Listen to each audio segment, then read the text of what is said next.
হয়েছে? ম্যাম আপনার পায়ে পড়ি please ma'am ma'am ma'am ma'am কিছু একটা করেন না ম্যাম। কখনো টাকা দিয়ে শিক্ষা বিক্রি করা যায় না। আমি কি এখানে আলু পটলের দোকান দিয়ে বসেছি? আপনি আমাকে কি মনে করেছেন? ম্যাম ম্যাম ম্যাম টাকার কাছে শিক্ষা জ্ঞান কখনো বিক্রি করা হয় না। Ma'am, আপনি চলে যান এখান থেকে। ম্যাম প্লিজ ম্যাম চলে যান এখান থেকে, গেট আউট।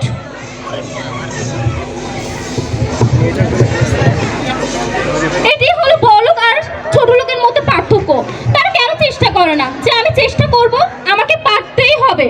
ছোট লোকদের কিছু হলে বিয়ে করিয়ে দাও বা কোনো একটা কাজ ধরিয়ে দাও, আর বড়লোকরা ঘুষ খাইয়ে মানুষদের পরীক্ষা পাস করার জন্য তাড়াহুড়া করে। আচ্ছা তারা এটা কেন করে? তারা কি একবার চেষ্টা করতে পারে না?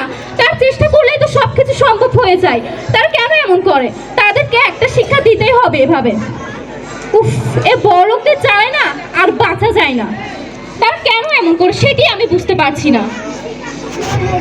আমি কি করব? আচ্ছা দেখি একবার ক্লাসে কোনো টিচার আছে নাকি।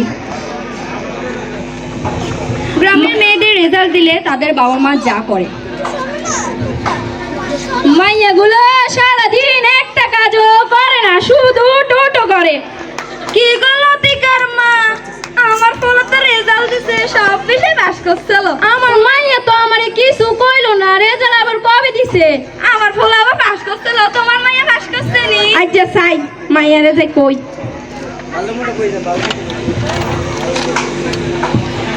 কি লালতি কালো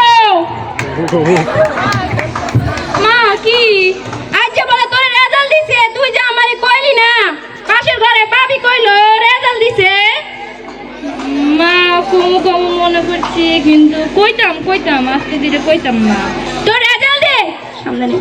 মা আজ খাইছি মার কাছে কি জানি। তুই গণিতে ফেল কেন করছস? মা আমি যোগতে পারি না যে, আর আপনি যেমন যোগ শিখান নাই, মাস্টারের কাছে তো পড়তে যাই না। আজকে তোর বাবাকে বলতে হবে। দাঁড়া এখনই বলবো তোকে বিয়ে দিয়ে দেওয়ার জন্য। আমার বিয়ে করতাম না, আমার বিয়ে দিও না। আমাকে বিয়ে দিও।